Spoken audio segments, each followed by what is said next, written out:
তবে প্রেম করবে, হ্যাঁ, অন্য কিছু করবে না কিন্তু, একদম না। এই হচ্ছে রাজবাড়ি, মানে ওদের আজব কথা, বলছে দুধ নেই, মিল্ক টি হবে না, তো ভালো কথা, তা কফিটা কীভাবে করবে? এই ফ্রেন্ডস, গুড মর্নিং, সব কেমন আছো?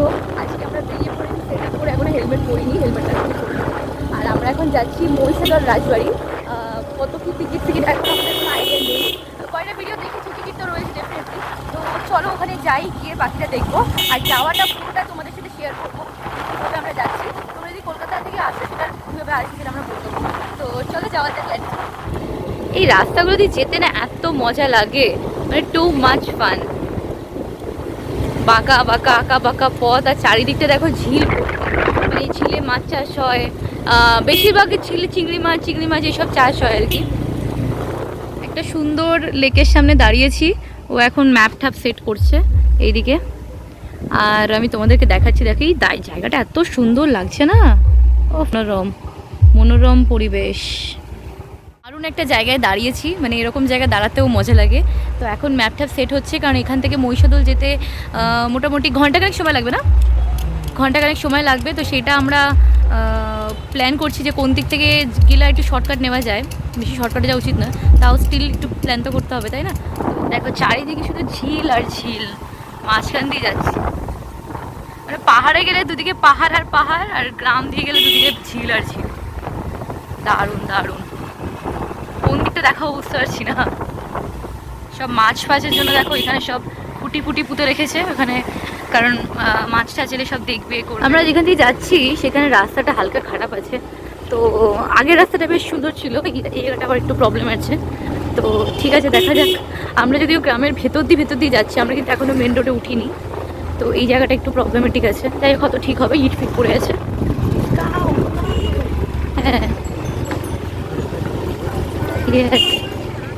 এ দেখো এখানে সব পানের বরজ, যেটা আমাদের ও বাড়িতেও রয়েছে পানের বরজ। সামনে একটা কি সুন্দর মন্দির দেখো, আর অন্য এটা কিসের মন্দির, শিব ঠাকুর তো দেখতে পাচ্ছি। রাস্তাটা দেখো শুধু একবার, রাস্তাটা দারুণ, রাস্তা দারুণ। আমরা বাজারে ঢুকেছি, বাজারে কি ভিড় দেখো, বাজারে বাজার দেখো, মানে রাস্তায় যাচ্ছি চতুর্দিকে শুধু চাঁদার হ্যাপা। হ্যাঁ, মানে কতজন যে দাঁড় করালো চাঁদার জন্য, আমার ক্যামেরাটা অন ছিল না, যাই হোক এখন অন রেখেছি, যদি আবার সামনে হয়তো তোমরা দেখতে পারবে। আমি জানি না এখন কি পুজো রয়েছে, ডিসেম্বর মাসে মেবি যিশু পুজো আছে, তো তার জন্য চাঁদা নিচ্ছে। আই ডোন্ট নো এই সময় কি। নন্দকুমার চলে এসেছি, নন্দকুমার এটা হালকা করবে।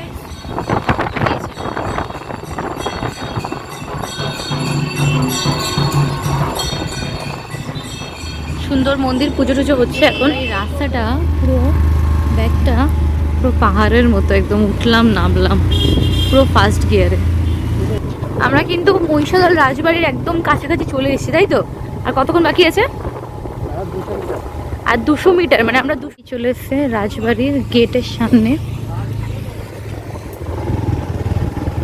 এখানে আমরা বাইক ফাইক রাখছি, টিকিট রয়েছে সকাল 10টা থেকে 5:30, 6টা, 6:30। টিকিট হচ্ছে 20 টাকা করে, প্রতি টিকিট 20 টাকা করে।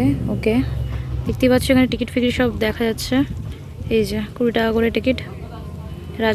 রাজবাড়ির ভেতরে কোনো ছবি তোলা যাবে না, কোনো বড় ক্যামেরায়, রাজবাড়ির কোনো বড় ক্যামেরায় ছবি তোলা যাবে না, মানে বাইরে খাবার নিয়ে প্রবেশ করবেন না, আচ্ছা সব ঠিক আছে। রাজবাড়ির ভিতরে কোনো বড় ক্যামেরায় ছবি তোলা যাবে না, রাজবাড়ির ভিতরে কোনো রকমের ছবি তোলা যাবে না। দেখো রাজবাড়ি এখানে 5 টাকা করে কেটেছে সংগ্রহশালাতে, আর 20 টাকা করে টিকিট। রাজবাড়ি চলে এসেছি, বাট এখানে একটা জিনিস কি, এখানে কিন্তু কোনো ছবি তোলা যাবে না। তো আমরা ভিতরে ঢুকবো, কি কি দেখলাম বেরিয়ে তোমাদেরকে বলবো। আর রাজবাড়িটা তোমাদেরকে বাইরে থেকে দেখিয়ে দিচ্ছি, আর ভিতরে জুতো খুলে যেতে হবে। আর টিকিটের জন্য, মানে গাড়ি ফাড়ি আনলে কিন্তু 5 টাকা টিকিট, কনফার্ম 5 টাকা। রাজবাড়ি কামান টামান বসানো রয়েছে, এখান দিয়ে গুলি টুলি চলে যায়। এখানে বসেছি, এখানে বলেই তো দিলাম যে এখানে হচ্ছে 20 টাকা করে এন্ট্রি ফি, ভেতরে ঢুকতে হলে জুতো খুলে ঢুকতে হবে। আর তার থেকে বড় কথা এখানে পার্কিংয়ের জন্য আগের থেকে 5 টাকা করে নিয়ে নেয়। তো একদিকে ভালো, 5 টাকা করে নিয়ে নেয়, কিছু টাকা তো সাশ্রয় হয়ে যায়। ওই ঘন্টায় টাকা দিতে হলে তো একটু চাপ হয়েই যায়। আর গাড়ি তোমরা দেখতে পাও না দেখতে পাও, ওরা ঠিক দেখে নেবে, দেখে পার্কিং ফিস একদম কেটে নেবে। তোমাকে বলবেও না যে পার্কিং ফিসের জন্য 5 টাকা করে কাটলাম, মানে দুজনে 40 টাকা হয়, আমি 50 টাকা দিয়েছি, তো আমাকে 5 টাকা ফেরত দিয়েছে। তো আমি তারপরে ভালো করে দেখলাম, দেখে দিলাম যে 5 টাকা পার্কিংয়ে কেটেছে। তো যাই হোক, প্রবলেম নেই। আমরা আগে এসে একটু পার্কটা বসছি, বাইরেটা আগে তুলে নেবো, তুলে নিয়ে দেন ভেতরে ঢুকবো, দেন তারপর আস্তে আস্তে বেরিয়ে যাব। এখান থেকে আরেকটা মন্দিরে যাব, সেটা বেরিয়ে বলছি, সেটাও খুব সুন্দর মন্দির, ঠিক আছে। আর এই ঠিকানাটা আমাকে বাবা দিয়েছে, তো আমি জানতাম না, তো সেটা গুগলে আগে সার্চ করে মানে নিয়েছি। বাপি কিন্তু এটা রিসার্চ করেছে, ঠিক আছে। তো এটার জন্য পুরো এই যে আমরা যে ঘুরছি, তোমরা যে দেখছো, এটা পুরোটা কিন্তু বাবার ক্রেডিট। তো সেটা খুঁজে খুঁজে আমাদের জন্য নিয়ে এসেছে। আমরা খুব তাড়াতাড়ি, এটা বেশি সময় লাগবে না। দেন আর এখানে রেস্টুরেন্ট হয়েছে, রেস্টুরেন্ট আছে, আর থাকার জায়গা রয়েছে, হোটেল ভেতরে বসি, এখানে বসে তোমাদের একটু চারপাশটা দেখাই, দেখি, তারপর ভেতরে যাবো। ভেতরে তো একদমই ক্যামেরা অ্যালাউ নেই, তো অ্যালাউ নেই যখন করবো না, মানে কিছু তো রুলস রেগুলেশন রাখা উচিত, তাই না? তো করবো না, যা যা দেখবো বাইরে বেরিয়ে তোমাদেরকে সবই বলবো। তো চলো ভেতরে যাবো, তোমাদেরকে নিয়ে যেতে পারবো না, সরি। তবে এইখানে তোমাদের সাথে একদিন শেয়ার করতে চাই, এইখানে কিন্তু খুব কপতিরা আসে, ঠিক আছে, অনেক বসে রয়েছে। যেমন আমাদের কলকাতায় ভিক্টোরিয়া মেমোরিয়ালে অনেক আসে আর কি লাভ বার্ডসরা, তো এখানে অনেক লাভ বার্ডসরা এসছে, প্রেম করছে।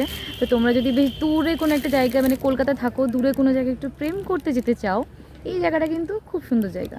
হ্যাঁ, তবে প্রেম করবে, হ্যাঁ, অন্য কিছু করবে না কিন্তু, একদম না, শুধুমাত্র প্রেম করবে না, রাজবাড়ির রাজার অভিশাপ দিয়ে দেবে, তাই তো। বেরোলাম রাজবাড়ি, চলে এসেছি ভেতরে। ভেতরে যেটা দেখলাম, ঢুকে ডান দিকে গেলেই ফার্স্ট পড়বে হচ্ছে ট্রফি রুম। ট্রফি রুমটা মানে সে যা যা শিকার করেছিল, শিকার কক্ষ আর কি, সেগুলো দেখতে পাবে, বাঘ, হায়না, ভালু, কুমির, হ্যাঁ, এই সব আমাদের সব স্টিল ফটোগ্রাফ আছে, রাজা যিনি ছিলেন তার বিভিন্ন ছবি সব রয়েছে, জন্তু জানোয়ারের সাথে এবং তার সৈনিকদের সাথে সব রয়েছে আর কি। আর তার পরের ঘরটা হচ্ছে অস্ত্রের আর কি, ওয়েপেন্স কামরা লেখা আছে আর কি। তো সেখানে গেলে বিভিন্ন তখনকার দিনের অস্ত্রশস্ত্র, কীভাবে শাস্তি দেওয়া হতো সেই সব জিনিসপত্র, ওগুলো সব জিনিসপত্র রাখা আছে, বন্দুক, তরোয়াল, যেগুলো আছে, বইয়ের লাইব্রেরি টাইপের আছে। সেখানে কিছু গার্মেন্টসও রয়েছে আর কি, আর কি গেম খেলা জিনিসপত্র রয়েছে, সাইকেল রয়েছে আর কি তখনকার সময়। জানি না সাইকেলটা তখনকার সময় লাগলো না, সাইকেলটা তখন সাইকেল আবিষ্কার হয়নি মনে হয়, না হয়েছে আজ যে সাইকেলটা দেখলাম আধুনিক সাইকেল, খুব ছোট, যদিও মানে মিউজিয়ামে রাখার মতোই ছোট, তবে মানে এখনকারই মনে হচ্ছে, ঠিক আছে। এখানে আরো অনেক রুম আছে, সেই রুমগুলো ব্যক্তিগতটা খোলে না।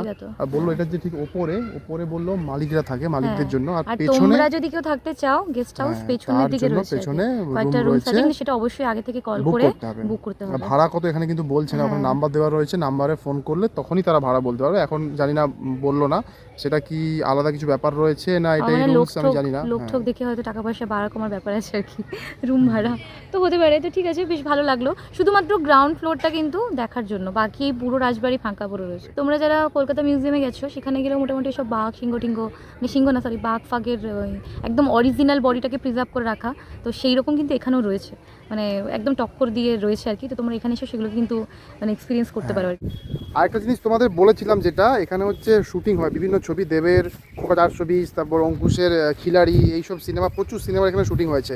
এই মাঠটা তোমরা জাস্ট দেখো, এই মাঠটা কিন্তু আমি যখন একবার এসেছিলাম, আমার এখানে পরীক্ষা পড়েছিল, তখন মাঠটা আরও বড় ছিল। আর মানে কথা অনুযায়ী এইসব জায়গা কিন্তু শীতকালে আসবে, সবথেকে বেস্ট এক্সপিরিয়েন্সের জন্য শীতকালটা সবথেকে বেস্ট। যে কোনো ঘোরার জন্য কিন্তু শীতকালটা বেস্ট। বৃষ্টি হবে না, বাইক নিয়ে আসো, 4 হুইলার নিয়ে আসো, আর হেঁটেও আসো, যে কোনো জায়গায় যাও, বৃষ্টিতে কিন্তু ঝামেলা হবে না এবং গরমও লাগবে না। সামার বা মনসুনে আসলে পুরো ফেটে যায়। এখানকারই রাজা কোনো একটা হবে আর কি।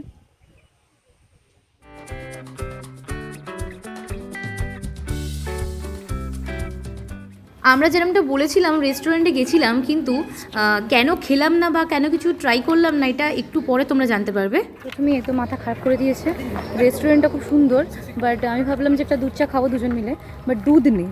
মানে ওদের আজব কথা, বলছে দুধ নেই, মিল্ক টি হবে না। তো ভালো কথা, তা কফিটা কীভাবে করে দেবে উইথ মিল্ক দিয়ে, তো জানি না এটা আমি। তো যাই হোক, আমরা খেলাম না, বেরিয়ে আসলাম।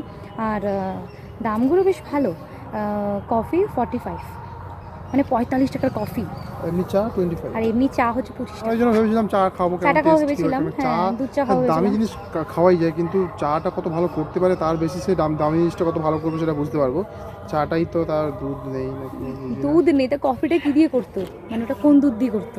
ধাবা ঠাবায় বসে চা কফি খেয়ে নেবো, ওখানে বেস্ট বেটার করবো। চলো কেমন লাগলো তোমাদের বলবে আমাকে। আর এখন আমরা অন্য একটা এতে যাচ্ছি মন্দির। আমরা এসেছি কৈলাস মন্দিরে।